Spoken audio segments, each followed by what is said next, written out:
അങ്ങനെ ഞങ്ങള് ബാംഗ്ലൂർ എത്തി. എങ്ങനെയുണ്ട് ജീബ ബാംഗ്ലൂര്? മാറ്റമല്ല. ഇത് എത്രയായി കാണും ബാംഗ്ലൂർ വന്നിട്ട്? ഞാനൊരു 4 ഞാനൊരു 7-8 വർഷമായി ബാംഗ്ലൂർ വന്നിട്ട്. അതിനുള്ള മാറ്റങ്ങളൊക്കെ ഉണ്ട് കേട്ടോ ബാംഗ്ലൂര്. ഞങ്ങൾ രാവിലെ ബാംഗ്ലൂർ എത്തി. രാവിലെ സാംബസിനാണ് ബാംഗ്ലൂർ എത്തി. ഉണ്ടായിരുന്നു പെരും ചൂടായിരുന്നു കേട്ടോ. സംഭവം എ സി ഒക്കെ എടുത്തത്, സ്ലീപ്പറൊക്കെ എടുത്ത് പോകുന്നത്. പക്ഷെ ഒരു രക്ഷയില്ല, ഭയങ്കര ചൂടായിരുന്നു. ചൂടായിരുന്നു. ഞങ്ങളിപ്പോ രാവിലെ അങ്ങനെ കസിന്റെ റൂമിലെത്തി. കസിന്റെ റൂമിൽ നിന്ന് അവിടെ ഇരുന്ന് വൈകുന്നേരം വരെ ഇരുന്ന് ബോറടിച്ചിട്ട് ഇങ്ങനെ ഇറങ്ങിയതാ പുറത്തേക്ക്. വൈകിട്ട് നല്ല തിരക്കാണ്. ഇത് ഹൈവേന്ന് കുറച്ച് ഉള്ളിലോട്ടാട്ടോ കസിന്റെ റൂം കിടക്കുന്നത്. അത്യാവശ്യം നല്ല തിരക്കാണ് ഡൽഹിയിൽ.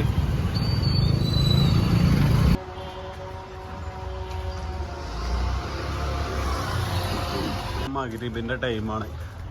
എല്ലാവരും നോമ്പുറക്കാതെ പോക്കാണ്. ഒരുപാട് ആൾക്കാർ അവിടെ നോമ്പുറക്കാൻ പോകുന്നുണ്ട്. കാണുന്നുണ്ട്, അറിയില്ല. കണ്ടോ, നോമ്പുറക്കാൻ പോവാണ്.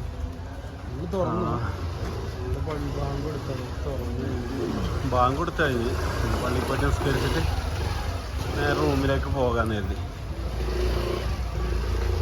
എന്ത് സംഭവം അങ്ങനെ ഉണ്ടോക്ക? ഇത് ലോറിയൊക്കെ അല്ലാതെ ട്രാക്ടർ, ലോറി എന്താണ് ഈ കാട്ടി വെച്ചിരിക്കുന്നത്? ഇവിടെ ഒരുപാട് ഐറ്റം ഫുഡ് കിട്ടുന്ന സ്ഥലമുണ്ടെന്ന് പറഞ്ഞു കസിൻ. അപ്പോൾ അവിടെ പോയി നോക്കാം നമുക്ക് ഏതൊക്കെ ഫുഡ് ഉണ്ടെന്ന്. ഹേ ഗായ്സ്, അപ്പോൾ ബാംഗ്ലൂരുള്ള എന്താടാ ഈ സ്ഥലത്തിൻ്റെ പേര്? എന്താ സ്ഥലത്തിൻ്റെ പേര് ആശിക്ക? എന്താ സ്ഥലത്തിൻ്റെ പേര്? സിലംപൂരോ?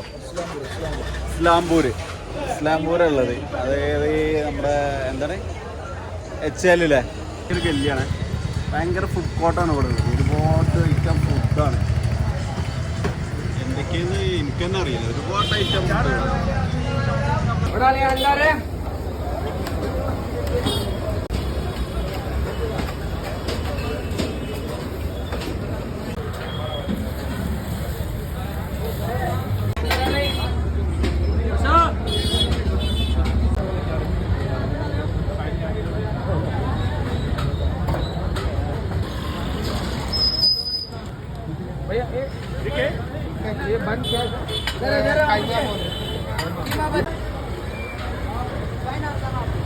ഇത് ഇവിടുത്തെ വലിയൊരു പള്ളിയാണ്.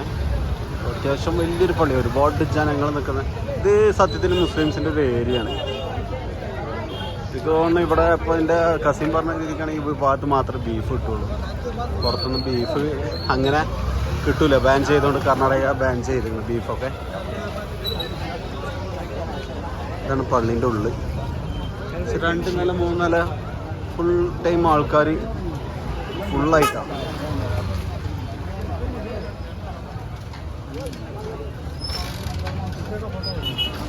ഇപ്പോൾ തിറക്കുന്ന സമയത്ത് മഗ്‌രിബിൻ്റെ ടൈമിൽ ഇതുപോലത്തെ ഒരുപാട് വണ്ടികൾ കട്ട് ഫ്രൂട്ട്സ് ആയിട്ട് നിൽക്കും.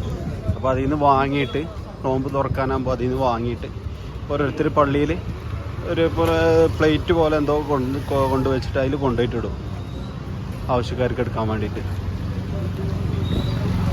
പിന്നെ ഞങ്ങൾ അവിടുന്ന് ഭക്ഷണമൊക്കെ കഴിച്ചിട്ട് തിരിച്ച് റൂമിലേക്ക് നടക്കുകയാണ്. ഇവിടുന്ന് കുറച്ച് അധികം ഉണ്ട് നടക്കാൻ. പോകുന്ന വഴിക്ക് കാണുന്നൊരു കാഴ്ചയാണിത്. ഇങ്ങനെ വേസ്റ്റ് കൊടുന്ന് ഇങ്ങനെ ഒരു സൈഡിൽ തട്ടിയിട്ട്. ഇത് രാവിലെ വന്ന് കോർപ്പറേഷൻ വണ്ടി എടുത്ത് കൊണ്ടുപോകുന്നതാണ്. വീണ്ടും വൈകുന്നേരം ആകുമ്പോൾ ഇതേപോലെ ആകും. അതായത് ഈ ഭാഗത്ത് താമസിക്കുന്നവരൊക്കെ ഇവിടെ കൊടുത്തിട്ടുണ്ട് വേസ്റ്റ് തട്ടുക. ഭയങ്കര സ്മെല്ലാട്ടോ ഇവിടെ നടക്കുമ്പോൾ. നേരത്തെ പറഞ്ഞതുപോലെ കുറച്ചും കൂടെ മുമ്പോട്ട് വന്നപ്പോൾ അടുത്തത് കണ്ട് ഇതും അതേപോലെ വേസ്റ്റ് കൊണ്ടുവന്ന് തട്ടുന്നതാണ്. ഒരു മല പോലെ ഉണ്ടാവുമെന്നാണ് പറയുന്നത് കസിന്. നേരം വെളുക്കുമ്പോഴേക്കും ഇവിടെ അടുത്തുള്ള ഹോട്ടലത്തെയും എല്ലാം കൊടുത്തിട്ട് ഇവിടെ ആണല്ലോ തട്ടുക. സാധാരണ റൂമിലെത്തി. പള്ളിയിൽ പോയി, പള്ളിയൊക്കെ കഴിഞ്ഞ് വന്ന് റൂമിലെത്തി. കൂടെ ഫോണിൽ കളിച്ചിരിക്കണേ. ഇതാണ് അവൻ്റെ റൂം. ഒന്നും കുഴപ്പമില്ല. ഇതാ അവൻ്റെ റൂം 2 BHK ആണ്. കിച്ചണുണ്ട്, 2 റൂമാണ്. കിച്ചൺ